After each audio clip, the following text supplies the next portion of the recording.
पर हम लोगों का क्या स्टैंड है। तो इस मंच से जेबी केसेस के इस मंच से हम यह ऐलान करना चाहते हैं और ये बताना चाहते हैं कि जेबी केसेस मणिपुर में जो घटना घटी है उस घटना के प्रति अपना संवेदना प्रकट करती है और जिस तरीके से वहां पर हमारी मां बहनों के साथ अत्याचार हो रहा है उसके प्रति इस मंच के माध्यम से निंदा प्रकट करते हैं और ये साफ तौर पर ऐलान करते हैं कि जिस तरीके से झारखंड के आदिवासी अपने हक अधिकार की मांग कर रहे हैं और ठीक उसी तरीके से जिस तरीके से मणिपुर में शांति व्यवस्था को बहाल करने की मांग वहां के आदिवासी समुदाय के लोग वहां के लोग कर रहे हैं, उनको सरकार सुरक्षा दे और वहां पर शांति व्यवस्था को कायम करे।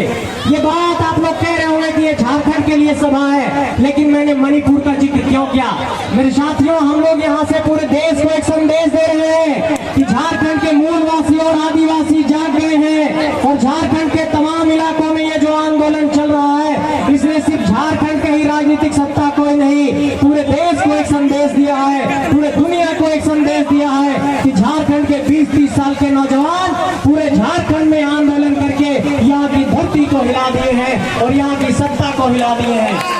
लेकिन मैं ये कहना चाहता हूँ मेरे साथियों, आप लोगों को कुछ बिंदुओं पर गौर करना होगा। जिन बिंदुओं पर हम लोग लड़ाई लड़ रहे हैं उन बिंदुओं पर आप लोगों पर बारी बारी से एक बात कहना चाहता हूँ। जिस तरीके से झारखंड में स्थानीय नीति की मांग हम लोगों ने 1932 के आधार पर की है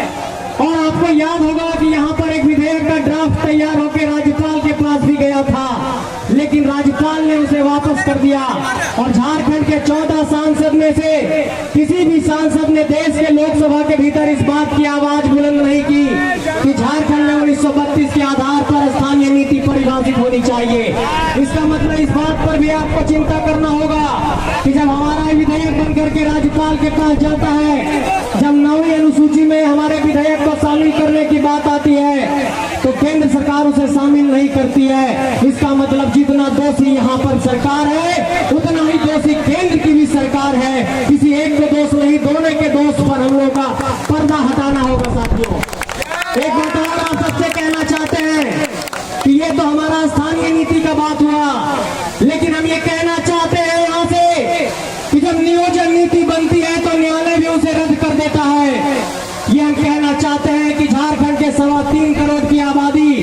नियोजन नीति की मांग कर रही है, स्थानीय नीति की मांग कर रही है, ओबीसी आरक्षण की मांग कर रही है। झारखंड के पूरे देश के 12-15 करोड़ की आबादी सरना धर्म कोड की मांग कर रही है, लेकिन इन सारे बिंदुओं पर आप गौर करेंगे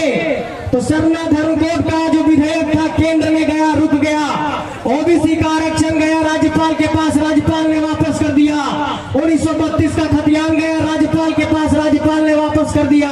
नियोजन नीति गया हाईकोर्ट ने रद्द कर दिया। इसका मतलब चाहे न्यायपालिका हो, चाहे सरकार हो, चाहे केंद्र सरकार हो, सभी झारखंडियों के हक को मार रहे हैं और इन सब के खिलाफ आवाज बुलंद करना होगा, तब हमारी लड़ाई कामयाब होगी। और एक बात और कहना चाहते हैं, इन तालियों की गड़गड़ाहट के बीच एक बात का ऐलान करना चाहते हैं कि आवाज अब नहीं रुकेगी। ये आवाज झारखंड के 32,623 गांवों तक पहुंच गई है। ये इनकलाब अब नहीं रुकेगा, ये एक नए इनकलाब की आवाज है, ये झारखंड की धरती को जगाने की आवाज है। ये आवाज अब रुकने वाली नहीं है। लेकिन इस निरसा के धरती से एक बात का यहाँ पर आप लोगों को संदेश देना चाहते हैं कि आपको इस पहलू पर गौर करना होगा कि झारखंड के 81 विधानसभा सीटों पर, 14 लोकसभा के सीटों पर झारखंडी माटी के विधायक और सांसद बनाने के लिए आपको संकल्प लेना होगा और जब तक ये संकल्प नहीं दोहराएंगे ये धरती पर परिवर्तन नहीं होगा।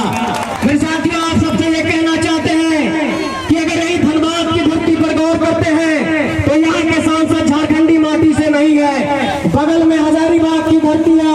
वहाँ के सांसद बक्सर से है, उसके बगल जाकर